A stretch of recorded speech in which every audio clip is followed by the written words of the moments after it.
दोस्तों, एक वक्त था कि मुसलमान साइंसदान दुनिया भर में अपनी इजादात की वजह से जाने जाते थे।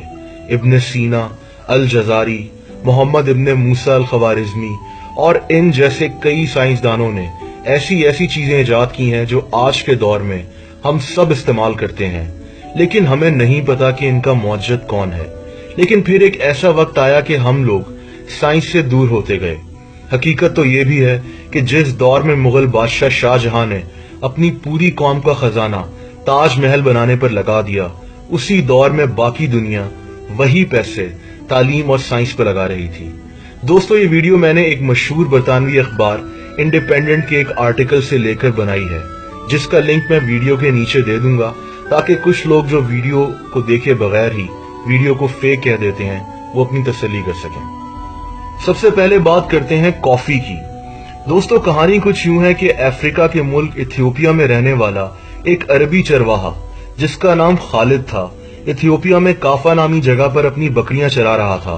तब उसे एहसास हुआ कि एक खास किस्म की बेरी खाकर उसकी बकरियां तेज और चुस्त हो जाती हैं। इसने इन बेरीज को उबालकर दुनिया की पहली कॉफी तैयार की थी। कॉफी बीन्स को पहली बार इथियोपिया से यमन भिजवाया गया, जहां सूफी बुजुर्ग सारी रात जागने के साथ कॉफी पिया करते थे, और वहां से 1645 में ये इटली के शहर वेनिस में पहुंचाई गई। बर्तानिया में कॉफी 1650 में एक तुर्क शख्स लेकर आया था, जिसने लंदन में लैम्बोर्ट स्ट्रीट में बर्तानिया का पहला कॉफी हाउस खोला था। कॉफी को पहले अरबी कहवा कहा जाता था, फिर ये तुर्किश कहवे बन गया, और फिर ये इंग्लिश में कॉफी कहलाई जाने लगी। दोस्तों, कैमरा आज की तारीख में एक बेहद जरूरी चीज बन चुका है, लेकिन अगर आप कैमरे की तारीख में जाएं तो आपको हैरत होगी कि कैमरे का कॉन्सेप्ट, जिसको पिन होल कैमरा भी कहा जाता है, दरअसल एक मशहूर मुस्लिम साइंसदान इब्न अल हैथम ने दिया था। इब्न अल हैथम ने महसूस किया कि कैसे रोशनी खिड़की के अंदर मौजूद सुराख में से गुजरती है, जितना छोटा सुराख उतनी ही बेहतर तस्वीर। इसी चीज को दिमाग में बिठाकर इब्न अल हैथम ने कैमरे की पहली किस्म इजाद की, जिसको पिन होल कैमरा या कैमरा ऑब्स्क्यूरा भी कहा जाता है। कैमरा भी अरबी लफ्ज कमरा से आता है, जिसका मतलब एक अंधेरे वाला कमरा होता है। बाद में इस पर मजीद काम कर कैमरे से तारीख की पहली तस्वीर 1816 में ली गई थी। दोस्तों, अब बात करते हैं शैम्पू की। कदीम मिस्र के लोग वैसे तो साबुन जैसी चीज को इस्तेमाल किया करते थे, लेकिन ये दरअसल अरबी लोग थे जिन्होंने वेजिटेबल ऑयल को थाइम ऑयल और सोडियम हाइड्रोक्साइड के साथ मिलाकर शैम्पू तैयार किया था। शैम्पू को बर्तानिया में मुतारिफ कराने वाला शख्स भी एक मुसलमान था, जिसने बर्तानिया के शहर ब्राइटन में 1759 में मोहम्मद इंडियन वेपर बाथ नामी एक सैलून खोला। ये शख्स उस वक्त के बर्तानिया के बादशाह जॉर्ज और फिर बादशाह विलियम के बालों का भी ख्याल रखता था। फ्रेंड्स, अब बात करते हैं पैराशूट की। इसकी कहानी भी बेहद दिलचस्प है। राइट ब्रदर्स के हवाई जहाज बनाने से भी तकरीबन 1000 साल पहले मशहूर मुस्लिम साइंसदान अब्बास इब्न फिरनास ने तारीख में पहली बार उड़ने की कोशिश की थी। सन 852 में यानी 852 में इसने एक मस्जिद के मीनार पर चढ़कर एक चोगा नुमा कपड़े को लकड़ी के साथ बांधकर परिंदे की तरह उड़ने की कोशिश की, लेकिन ये थोड़ा सा उड़ने के बाद नीचे गिर गया और इसको बहुत चोटें आईं। सन 875 में यानी 875 में जब इसकी उम्र 70 साल थी, तो अब्बास इब्न फिरनास सिल्क के कपड़े और चील के परों से एक मशीन तैयार करने में कामयाब हो गया। इसने अब की बार एक पहाड़ पर चढ़कर उड़ने की कोशिश की और ये एक खास हद तक उड़ने में कामयाब भी हो गया। 10 मिनट तक उड़ने के बाद ये नीचे भी उतर गया, लेकिन इसकी लैंडिंग सही तरीके से नहीं हो सकी, क्योंकि इसने अपनी मशीन के पीछे कोई टेल नहीं बनाई थी। इसको तारीख का पहला पैराशूट भी कहा जाता है। अब्बास इब्न फिरनास तारीख का वो पहला शख्स था जो उड़ने में कामयाब हुआ था। बगदाद इंटरनेशनल एयरपोर्ट पर अब्बास इब्न फिरनास का एक मुजस्मा भी नस्ब है और चांद पर एक जगह को इसी का नाम दिया गया है।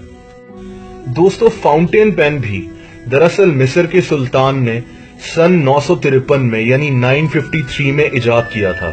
उस वक्त लिखने के लिए एक ऐसी चीज की जरूरत थी जो सुल्तान के हाथों और कपड़ों को खराब ना कर सके।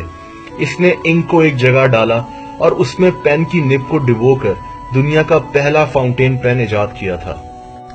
دوستو آج کے دور میں کھانا کھانے کے ماڈرن سٹائل کو بھی دراصل علی ابن نفی نامی شخص نے متعارف کرایا تھا۔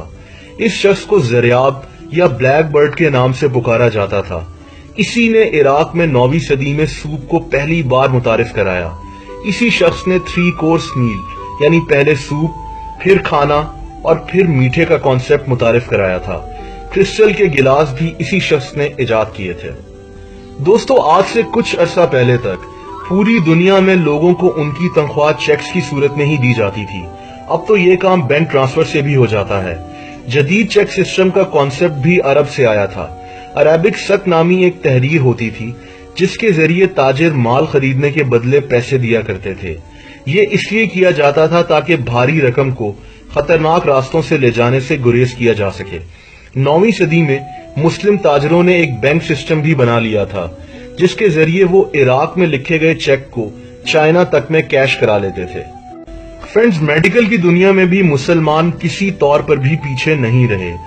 آج کے جدید دور میں سرجری کرنے کے آلات بالکل اسی ڈیزائن کے بنے ہوئے ہیں جو ڈیزائن مسلم سرجن الزہراوی نے 10ویں صدی میں بنائے تھے۔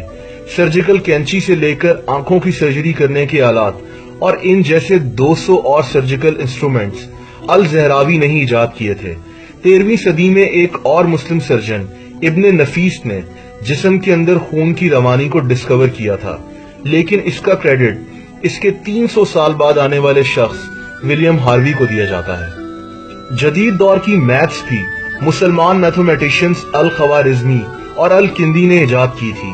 الجبرا کو الخوارزمی کی ایک کتاب کے نام پر ہی رکھا گیا تھا۔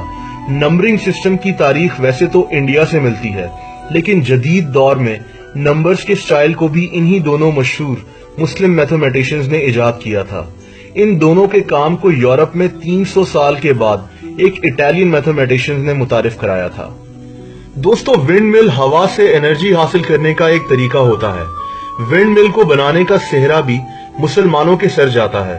اس کو سن 634 میں یعنی 634 میں ایک پرشین بادشاہ نے ایجاد کیا تھا۔ یہ اس وقت مکئی کے دانوں کو گرائنڈ کرنے اور پانی کو کھیتوں میں پھیلانے کے کام آتی تھی۔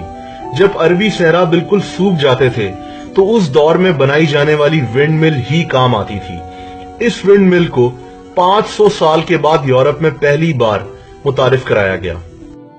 دوستو بہت کم لوگ یہ حیرت انگیز بات جانتے ہیں کہ ماڈرن یونیورسٹی کی بنیاد ایک مسلمان خاتون نے ڈالی تھی۔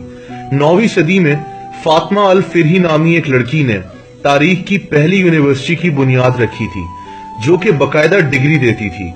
فاطمہ الفرہی ایک امیر تاجر کی بیٹی تھی۔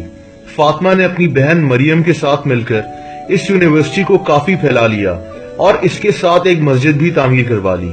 انہوں نے اس کا نام القراوین ماسک اینڈ یونیورسٹی رکھا۔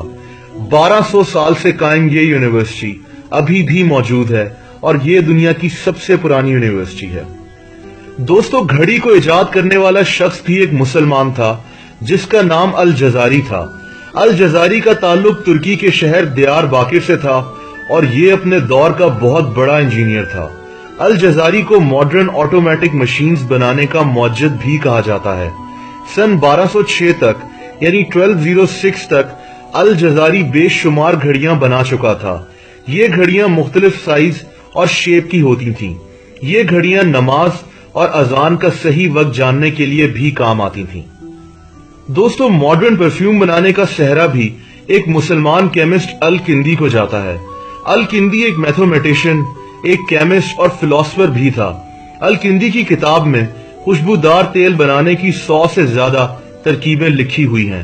اس کے علاوہ خوشبودار پانی سے لے کر پرفیوم کے حوالے سے کئی تحریریں آپ کو الکندی کی کتاب میں مل جائیں گی۔ دوستو اس ویڈیو کا مقصد ہمارے اس شاندار ماضی پر ایک نظر ڈالنا تھا جو علم اور سائنس سے بھرا پڑا ہے۔ اس لسٹ میں ابھی ایسی بے شمار ایجادات شامل ہیں جو میں اس ویڈیو میں وقت کی کمی کی وجہ سے آپ کو نہیں بتا سکا۔